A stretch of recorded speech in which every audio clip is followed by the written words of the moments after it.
was around that had an opportunity to make a decision.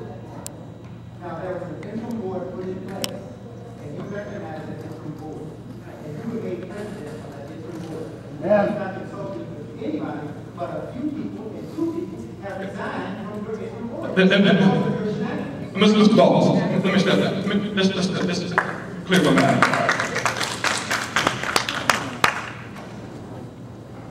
Like I said, a lot of things are taking place. And I'm going to fill you in on something right now. No. Okay.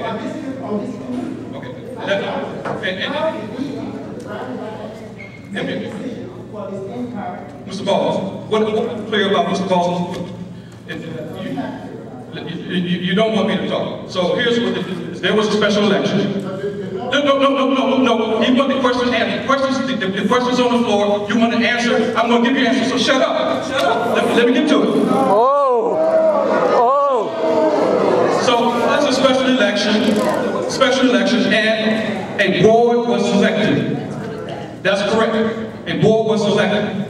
That was correct. A board was selected. That process was supposed to be validated according to the Secretary or the Attorney General. That election was called by a provision of the state code. That election was called by a provision of the state code, and once that provision of the state was invoked, you have to follow that state code. That state code requires that you file that process with the Attorney General and get a response back from the Attorney General or the Secretary of State. That's your process. That process was called by 5% of the people, and they're allowed to call a special meeting. That's one part of that process. The election part of that process required a percentage of the voting members of this organization. That percentage of the voting members of the organization is at least 1/3. Let me repeat, 1/3 of the voting members of this organization, not 1/3 of the people who are 5% who attended the meeting. So, put it another way. 1/3 of the membership was not there. 1/3 of the membership was not there. According to who? 1/3 of the membership was not there. 1/3 of the membership was not there. Now let me repeat.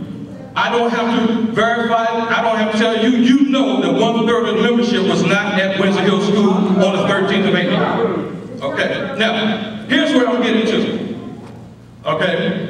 We are to the season for the fall 2010 elections. We're into that season right now.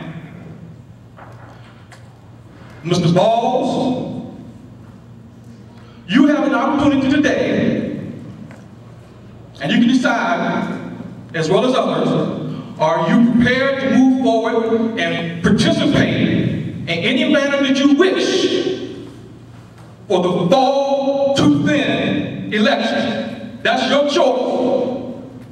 But I have worked hard to get us to the point where we have an environment in which people can participate in the fall 2010 election. You are welcome to participate, so as you. Shut up, so as you. And so if you don't want to participate, do not interfere. Get out of here. So your participation. Okay, so we're going to move forward. We're going to move forward, and for those of you who are not interested in moving forward, let's go.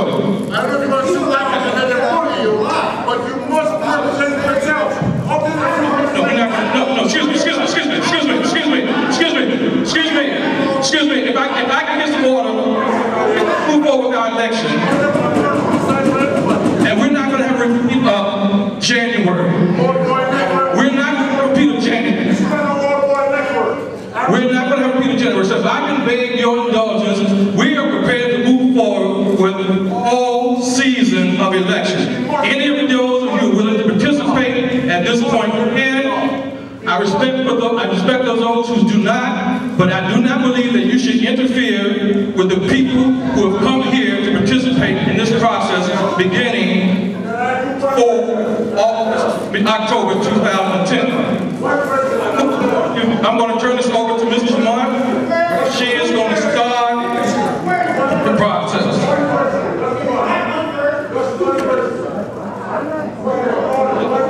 So there's some people who are leaving, so we'll give them an opportunity when we vote for our agenda. There's somebody else beside you. Can talk, get somebody else to talk without this guy pulling on everybody. These are all adults. Yeah. And so what we're going to do right now, we're beginning the season. We're beginning the season right now for the fall 210 election. That's where we are right now. And we respectfully ask that you allow us to do that. No. Fran, I'm going to turn it over to you. That's a dictatorship. We must be able to talk and give our opinions. We must be able to talk. Let me be clear. Like, we have an agenda, and it's obvious. It's obvious to me. I don't know how it is to others, but it's obvious that there is a desire not to move forward with the agenda. But that's our goal right now. We want to get the election process for 2010 on the way, and we're inviting those, you included. You welcome to participate for the 2010, so as Mr. Ball. We're going to get started with 2010. Participate if you choose, and I respect if you don't want to. Okay, so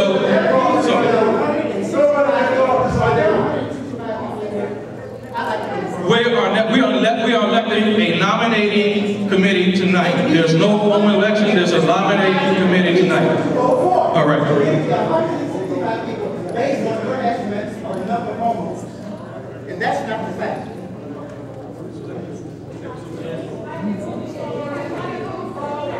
Thank you. So we want to move forward, and we want to make sure that what happens tonight is an improvement and opens up the possibility for us to have a fair election. You can't have a fair election when you're not all the rules fail. So we're all, what we've asked you to do. What do you say? I said that. Well, listen, you don't tell me shut. You don't tell me shut. You don't have to go anywhere. But you can't tell me shit. You shut up. We are going to. You tell me shut up. You shut up.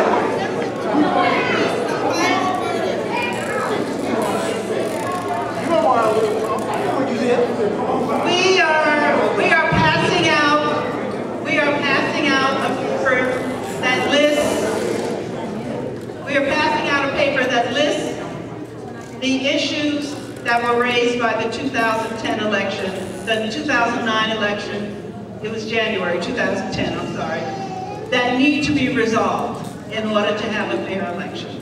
They're listed on this green sheet of paper, and in the interest of time, we wanted to make certain that every issue that anybody has about having a fair election is on this paper.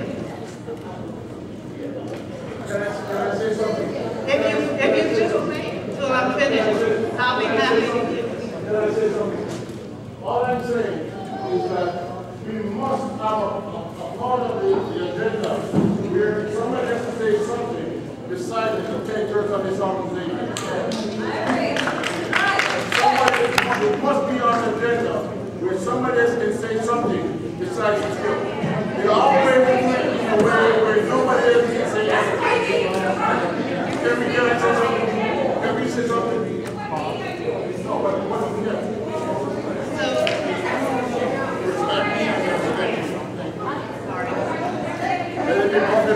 I'm not a part of it. This is a time.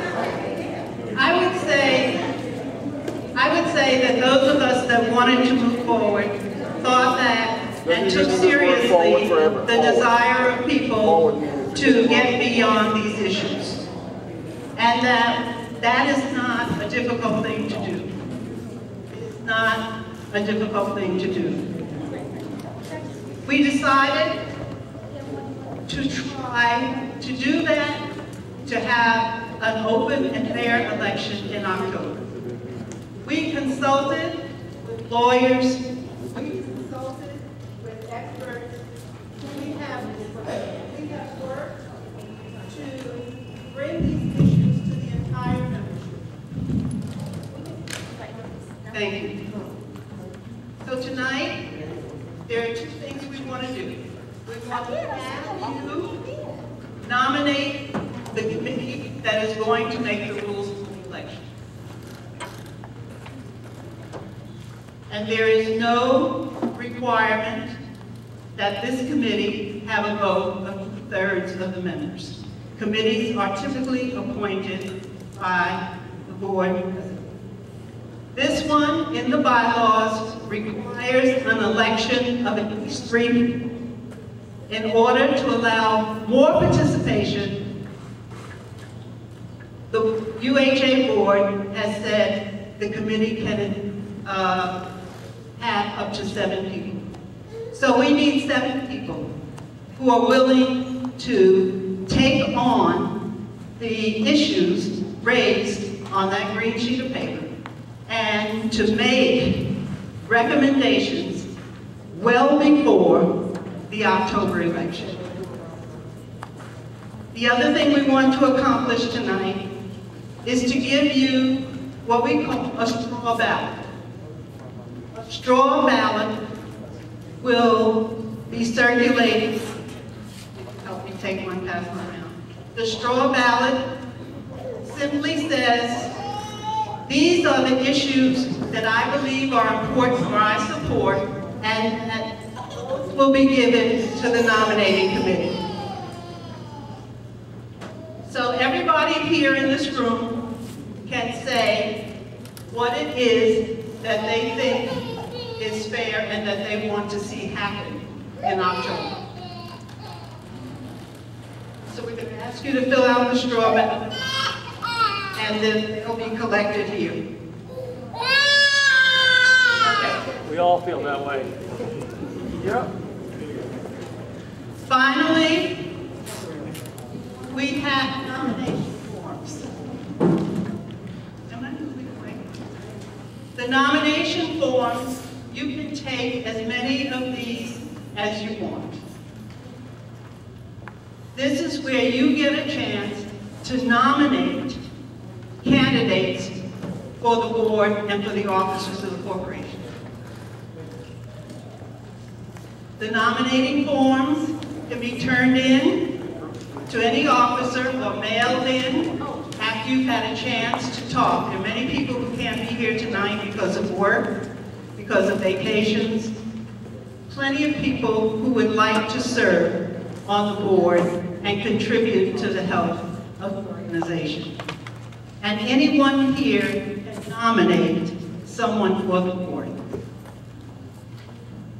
So the nominating forms do not have to be turned in tonight. They can be, but they don't have to be. The nominating forms will then get, I see you looking at me. The nominating forms will go to the nominating committee, and if you say that you'd like to nominate this gentleman, and you give us his name, then the nominating committee will contact him and ask if he wants to be a candidate, and does he want to have his name on the ballot. So that's what this is for. The person doesn't have to be here, they only have to be a member. They have to be a paid member. You can't nominate someone for office who is not a paid member. And you don't even have to decide if they are or they aren't.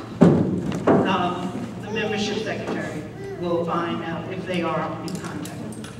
Okay, so those are the 3 things that we think can get us to a fair and open election. There are a couple of other things that have been proposed. One of them is that everybody deserves the opportunity to meet the candidates and to hear them represent themselves. And so, between this meeting and the October meeting, you will get one more newsletter. Tell me when it comes out? Late September. So, in the October, the late September newsletter, the ballots will be posted of everybody who's running for office. And then in early October, there'll be a gathering, and people will be able to meet the candidates. And then you can decide who you want to vote for. And on October 21st, the votes will be cast and counted. So all of the issues that were raised about what was unfair in January and needs to be made more transparent and open will be addressed between now and October. And there'll be lots of people. The most important will be those 7 people who volunteered for the nominating committee. You have